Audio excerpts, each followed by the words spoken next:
जिन्होंने रेशम के पीले वस्त्र धारण किए हुए हैं, जिनके शरीर पर श्रीवत्स का चिन्ह अंकित है और जो स्वयं कौस्तुभ मणि से सुशोभित हैं, ऐसे पावन कमल नयन एवं तीनों लोकों के स्वामी भगवान विष्णु को हम सादर नमन करते हैं।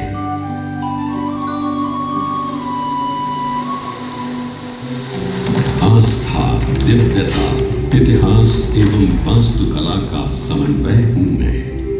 भगवान श्यामला जी को समर्पित पवित्र मंदिर हूं मैं। प्राचीन धर्म और अटूट भक्ति की कहानियां सुनाने मैं आज भी विद्यमान हूं।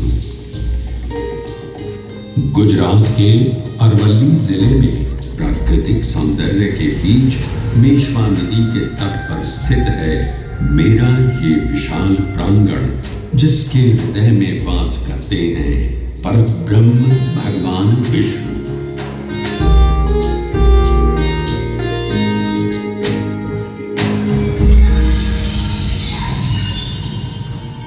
इस पवित्र मंदिर में श्रद्धालुओं द्वारा पूजे जाने वाले साक्षी गोपाल या देव गदाधर विष्णु भगवान का एक श्याम स्वरूप है, जिनका एक आध्यात्मिक महत्व भी है। श्याम रंग भगवान की दिव्य प्रकृति, उत्कृष्टता एवं संसार की नकारात्मक ऊर्जा को स्वयं में समाने की क्षमता को दर्शाता है। ये त्रिलोकपति भगवान विष्णु के दुर्लभ मंदिरों में से एक है, जिसमें उनके 8वें अवतार श्री कृष्ण के रूप को पूजा जाता है।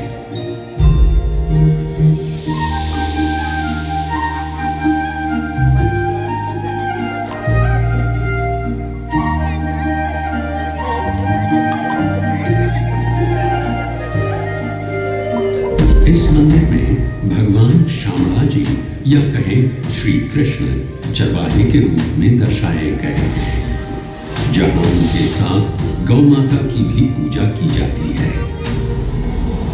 वैष्णवों के लिए श्यामला जी मंदिर पूरे भारत के 154 प्रमुख तीर्थों में से एक तो है ही। इसके अलावा गुजरात के 3 सर्वश्रेष्ठ मंदिरों में द्वारका और डाकोर के साथ श्यामला जी मंदिर का नाम भी लिया जाता है।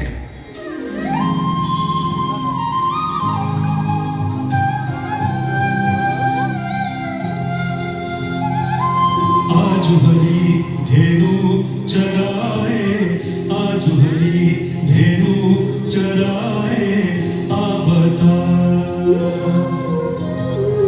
मोर मुकुट माल विराजा, मोर मुकुट माल विराजा, पीतांबर है आवता।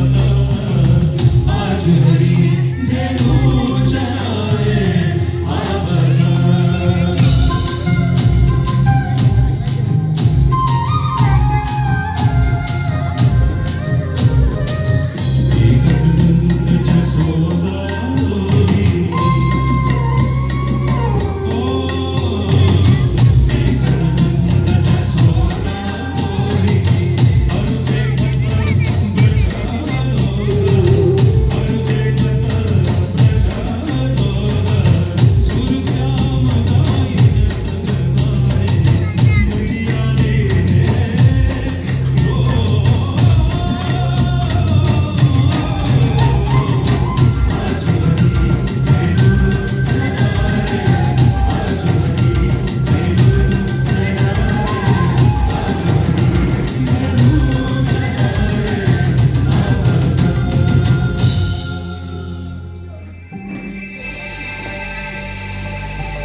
भक्ति भाव से पूर्ण इस मंदिर के निर्माण से जुड़ी अनेक किंवदंतियां एवं पौराणिक कथाएं हैं, जो आज भी जनमानस में सुनने को मिलती हैं। उनमें से एक पौराणिक कथा पर ध्यान दें तो इस करमभूज तीर्थ क्षेत्र को श्यामला जी के नाम से जाना जाता है। ऐसी मान्यता है कि पश्चाताप करने हेतु ब्रह्मा जी गुजरात में त्रिशूल पर्वत के निकट पहुंचे और उन्हें ये स्थान पवित्र लगा। उन्होंने भगवान शिव का आह्वान कर लगभग 1000 वर्ष तक कठोर तपस्या की। उनकी तपस्या से प्रसन्न हो महादेव ने उन्हें दर्शन दिए और उनसे एक महायज्ञ करने का आग्रह किया। तत्पश्चात ब्रह्मा जी ने आदित्य प्रवर महायज्ञ करने का निर्णय लिया। महायज्ञ में विद्वान पंडितों आदि को आमंत्रित किया गया, जिन सबके हाथ धोते समय झील पानी से भर गई थी, जिसका पवित्र जल मनुष्य के पापों को नष्ट करने में सक्षम था।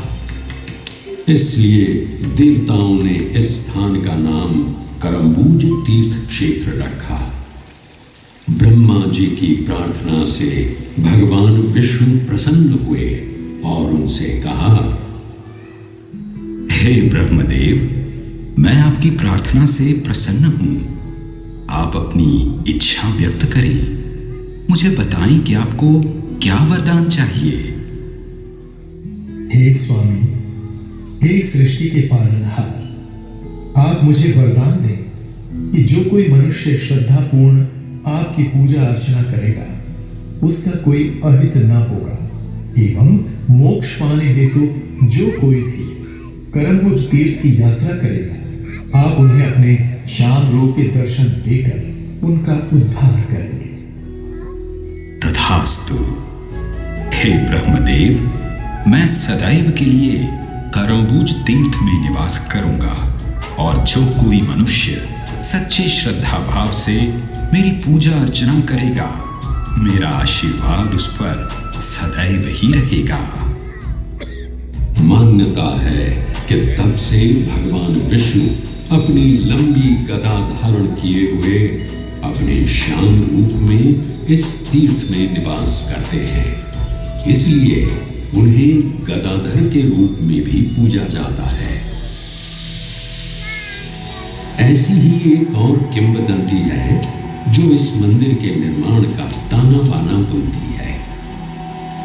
माना जाता है कि देवताओं के वास्तुकार विश्वकर्मा ने एक ही रात में इस मंदिर का निर्माण किया, परंतु प्रातः होते ही वो इस मंदिर को अपने साथ ले जाने में असमर्थ थे, तो उन्होंने इस मंदिर को यहीं छोड़कर जाने का निर्णय लिया।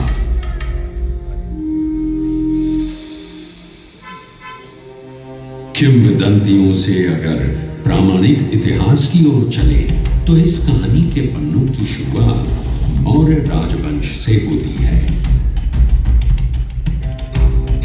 इसके आगे चले तो देवनी मोरी के पास पाए गए लेखों में कहा गया है कि ये क्षेत्र 4वीं शताब्दी के दौरान कथिक वंश के शासन के अधीन भी हो सकता है। देवनी मोरी के पास खुदाई के दौरान पाए गए प्रमाण इस ओर भी संकेत करते हैं कि यहाँ भगवान शिव की आराधना के साथ साथ बौद्ध धर्म के अनुयायियों का भी वास था।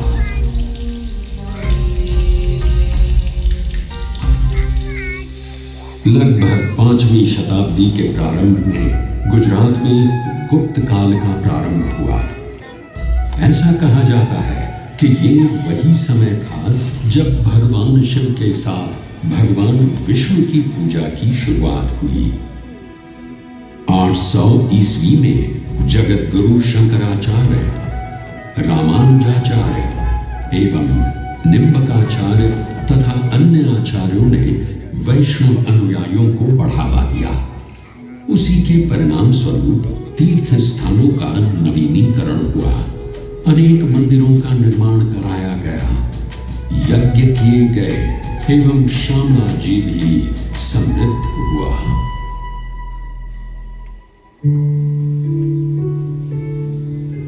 उन्हीं मंदिरों के निर्माण में मेश्वो नदी के तट पर हरिश्चंद्रनी चौरी मंदिर का विवरण भी मिलता है।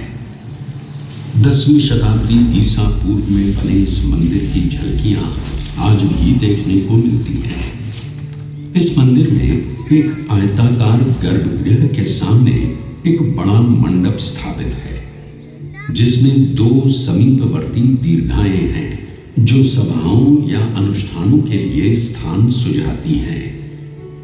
गर्भगृह की दीवारों पर कोई मूर्ति या नक्काशी अब नजर तो नहीं आती, लेकिन किंवदंतियों को माने तो यहां देवी मंगला की मूर्ति स्थापित हुआ करती थी।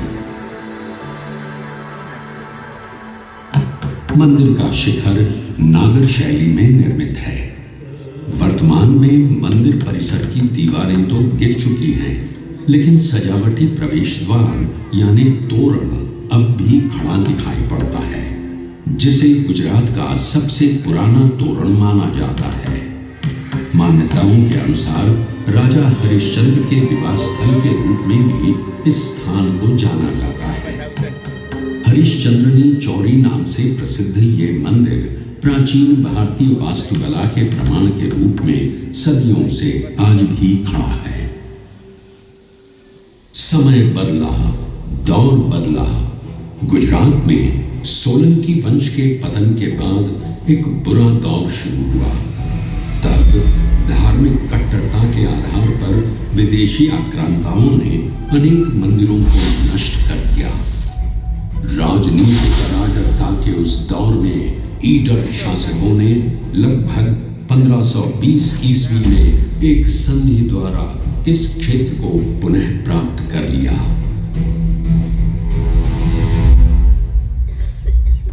कुछ समय और बीता और लगभग 1565 ईस्वी में महाप्रभु वल्लभाचार्य जी ने भारतवर्ष में वैष्णववाद का प्रचार प्रसार किया और द्वारका, डाकोर, सिद्धपुर और शामला जी का दौरा किया एवं अनेक तीर्थ स्थानों का पुनरुद्धार करवाया। महाप्रभु वल्लभाचार्य जी एक महान भक्ति दार्शनिक थे और उन्हीं के प्रभाव से तत्कालीन शासकों ने सनातन धर्म के प्रति उदारता दिखाई थी।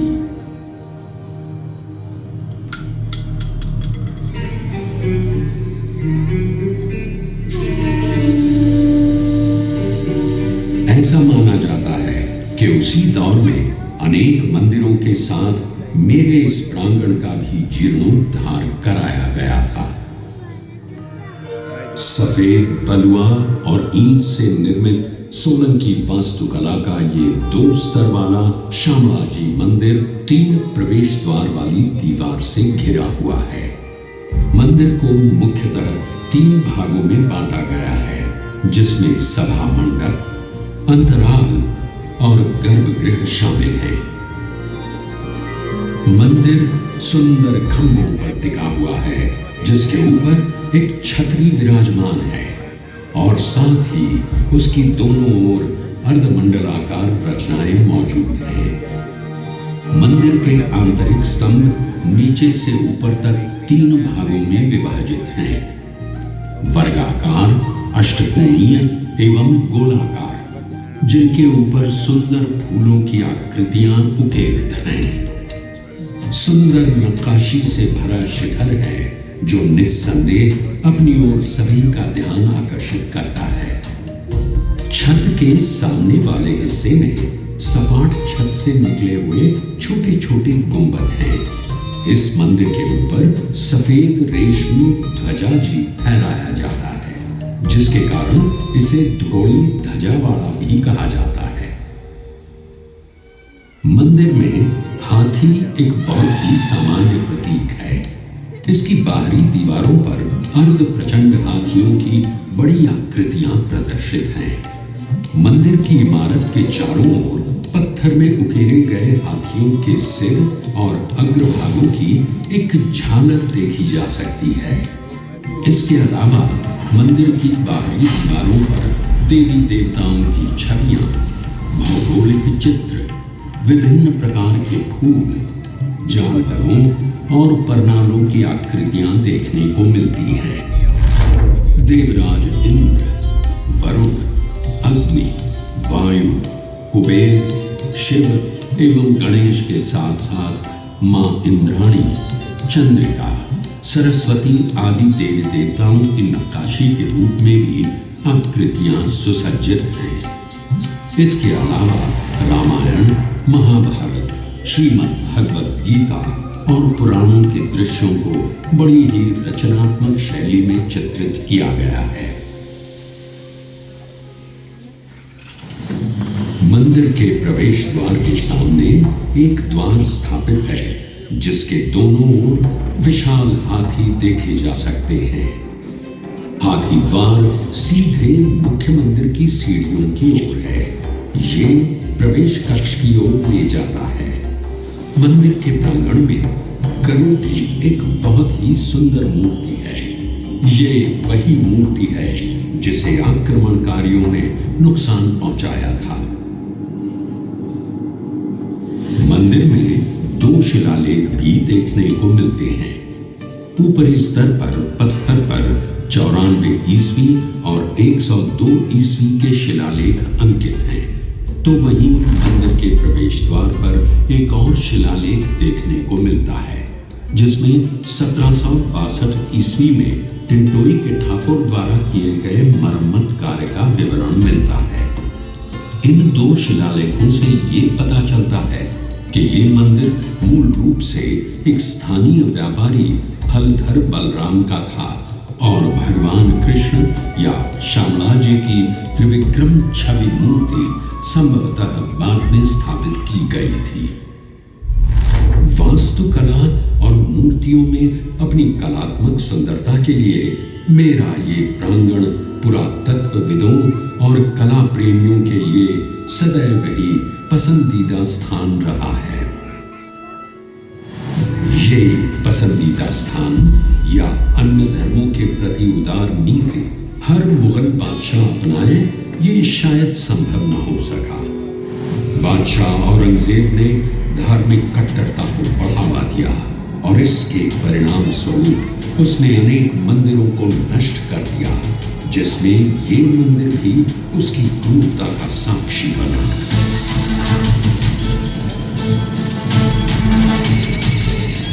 ईडर के महाराजा, ठाकुर और राजपूतों ने मुगल सेना का बहादुरी से सामना किया, परंतु वो जीत न पाए। अपने आत्मसम्मान की रक्षा अपने प्राणों से ज्यादा महत्वपूर्ण होती है। शायद यही बात अपने मन में लिए उन्होंने पुनः प्रयास किया और इस बार मुगल सेना को इस क्षेत्र से खदेड़ दिया।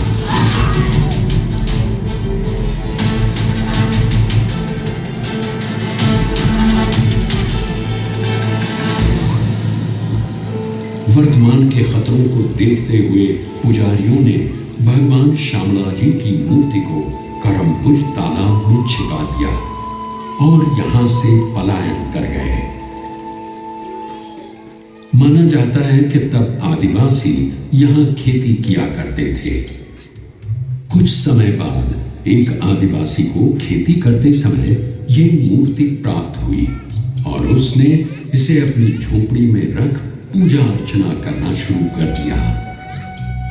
ये भगवान का आशीर्वाद ही था कि सूखी बंजर पड़ी जमीन पर भी अच्छी फसल हुई।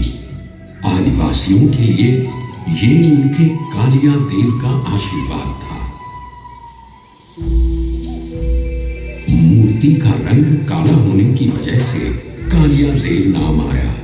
जब ये बात श्री शाहूकार हरसोला वणिक शेठ कल्याण जी शाह को पता चली तो उन्होंने एक मंदिर बनवाया एवं मूर्ति की प्राण प्रतिष्ठा भी करवाई।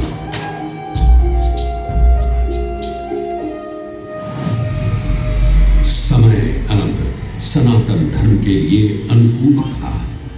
18वीं शताब्दी में गुजरात में मराठाओं का शासन चल रहा था। ईडर के महाराजा श्यामला जी की ओर पहले से ही आकर्षित थे और उनका मंदिर के प्रति समर्पण प्रशंसनीय था।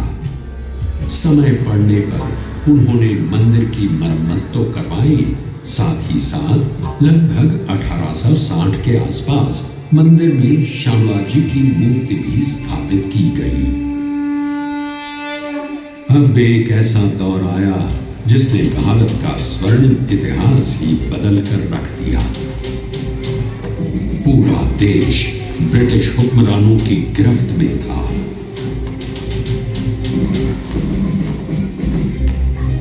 परिस्थितियां अब प्रतिकूल थी।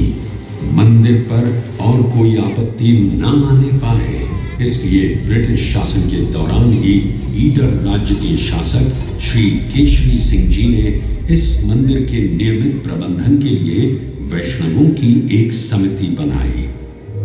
रख रखाव का भार श्यामला जी के आसपास के क्षेत्रों जैसे मोडासा, सरदोई और टिंटोई के भक्तों पर डाल उन्हें मंदिर प्रशासन के लिए नियुक्त कर लिया गया।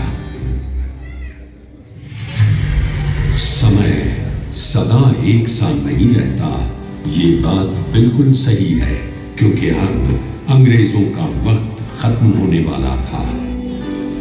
सन 1947 में भारत आजाद हुआ और उसके लगभग 13 वर्षों बाद जन्म हुआ गुजरात राज्य का, जिसके अरवल्ली जिले में मैं यानी ये मंदिर स्थापित है।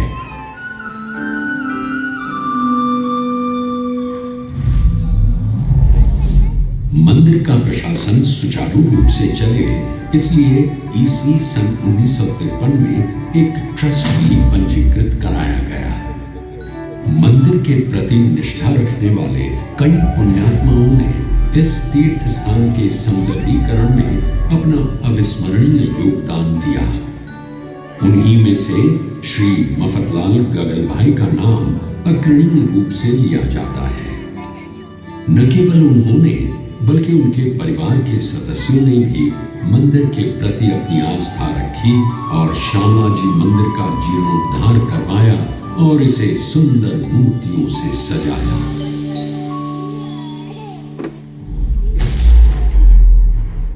मंदिर के अलावा पुरातत्वविदों और कला प्रेमियों के लिए श्यामला जी में श्यामला जी संग्रहालय भी स्थित है, जिसमें लगभग 173 प्रदर्शनियों के साथ साथ पुरातत्व संग्रह भी शामिल हैं। इस संग्रहालय में इस क्षेत्र के पूर्व इतिहास से लेकर ऐतिहासिक काल तक का लगभग सारा संग्रह मौजूद है, जो यहाँ आए सैलानियों के लिए एक अनोखा अनुभव है। सदियों से गुजरात की इन पावन धरोहरों एवं धार्मिक स्थलों को जीवंत रखने के लिए भारत के यशस्वी प्रधानमंत्री श्री नरेंद्र मोदी जी, गुजरात के लोकप्रिय मुख्यमंत्री श्री भूपेंद्र भाई पटेल जी एवं तत्कालीन गृह राज्य मंत्री श्री प्रफुल्ल पटेल जी ने अपना सहयोग प्रदान किया और आज भी उनका ये सहयोग निरंतर देखने को मिलता है। मंदिर की पूर्ण व्यवस्था की जिम्मेदारी मंदिर ट्रस्ट की है, ताकि श्रद्धालु बिना किसी परेशानी के भगवान के दर्शन कर सके। मंदिर में त्योहारों का आयोजन भी ट्रस्ट की देखरेख में ही होता है। यहाँ तुलसी विवाह हो, दिवाली हो या होली, जन्माष्टमी हो या नवरात्रि, हर त्योहार बड़ी धूमधाम से मनाया जाता है। यहाँ हर वर्ष कार्तिक मास की पूर्णिमा पर प्रभु की आस्था में उजियारे का उत्सव मनाया जाता है और एक भव्य मेले का आयोजन होता है जो निरंतर 20 दिन तक चलता है। हर वर्ष लाखों करोड़ों श्रद्धालु यहाँ आकर प्रभु के दर्शन कर मनोवांछित फल पाते हैं।